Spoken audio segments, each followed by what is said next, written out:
This video sponsored by BuyMode. இந்த ஆப்பில் நீங்கள் பர்ச்சேஸ் பண்ணக்கூடிய எல்லா விதமான ப்ராடக்ட்டும் உங்களுக்கு ரொம்ப மலிவான விலையிலே கிடைக்குது. இதில் நிறைய ஆஃபர்ஸ் அண்ட் கூப்பன்ஸ் ப்ரொவைட் பண்ணுறாங்க. ஸோ இதோட லிங்க் உங்களுக்கு டிஸ்கிரிப்ஷனில் கொடுக்குறேன், யூஸ் பண்ணி பாருங்கள். தலைக்குப்புற கவிழ்ந்த அமெரிக்க விமானம். ஆனாலும் உள்ளே இருந்த 80 பேருக்கும் ஏதும் ஆகவில்லை. இது எப்படி? கனடாவில் உள்ள ஏர்போர்ட்டில் சிறிய ரக விமானம் விபத்தில் சிக்கியது. 80 பயணிகளை கொண்ட அந்த விமானம் தலைக்குப்புற கவிழ்ந்த போதிலும் அதில் யாருடைய உயிருக்கும் ஆபத்து ஏற்படவில்லை. தலைக்குப்புற கவிழ்ந்தாலும் விமானத்தில் இருந்து அனைவரும் பாதுகாப்பாக மீட்கப்பட்டது எப்படி? இதற்கு என்ன காரணம் என்பது குறித்து நாம் பார்க்கலாம்.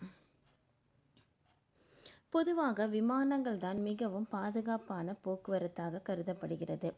ஆனால் அதையும் தாண்டி சில நேரங்களில் விமானங்கள் விபத்தில் சிக்கும். அப்படித்தான் சமீபத்தில் அமெரிக்க விமானம் ஒன்று கனடாவில் விபத்தில் சிக்கியது. அதாவது அமெரிக்காவில் மின்டோசாவில் உள்ள மினியாபாலிஸ் சர்வதேச விமான நிலையத்தில் இருந்து புறப்பட்ட டெல்டா CRJ 900 ரக விமானம் கனடாவில் விமான நிலையத்திற்கு சென்றது. உள்ளூர் நேரப்படி திங்கள் மாலை 3:30 மணி அளவில் தரையிறங்கியது. அப்பொழுது அங்கு வானிலை மிக மோசமாக இருந்த நிலையில் தரையிறங்கும் போது அது விபத்தில் சிக்கியது. விமானம் தலைக்குப்புற கவிழ்ந்த நிலையில் விமானமும் தீப்பிடித்து எரிந்தது. தீயணைப்பு வீரர்கள் சம்பவ இடத்தில் தயார் நிலையில் இருந்தனர். அவர்கள் துரிதமாக செயல்பட்டு தீயை அணைத்தனர். உள்ளே இருந்த 80 பேரும் பத்திரமாக மீட்கப்பட்டனர்.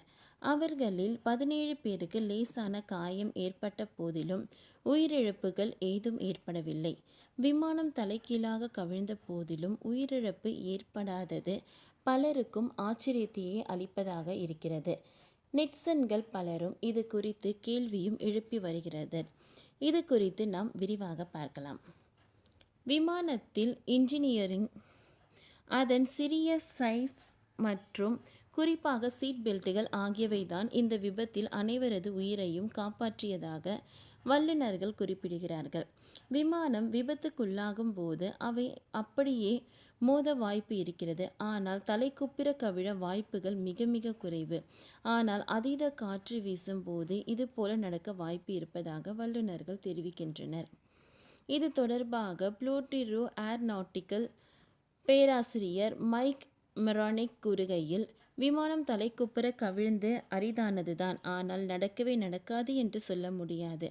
ஆனால் இதையெல்லாம் மனதில் வைத்தே விமானங்களை வடிவமைப்பார்கள். இது போன்ற சம்பவம் நடந்தாலும் அதை தாங்கி நிற்கும் வகையில் விமானங்கள் வடிவமைக்கப்பட்டுள்ளன.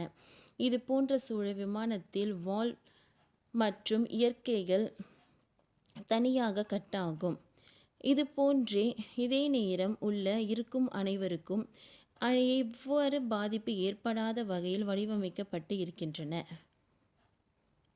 இவை அனைத்தும் சேர்ந்து உள்ளே இருந்து 80 பேரையும் பத்திரமாக காப்பாற்றியுள்ளது. அவர்களில் சிலருக்கு சிறு சிறு காயங்கள் இருந்தாலும் அனைவரும் பத்திரமாக பாதுகாப்பாகவே மீட்கப்பட்டனர். ஓகே ஃப்ரெண்ட்ஸ், இந்த வீடியோ உங்களுக்கு யூஸ்ஃபுல்லாக இருந்ததுன்னா லைக் பண்ணுங்கள், ஷேர் பண்ணுங்கள், சப்ஸ்கிரைப் பண்ணுங்கள்.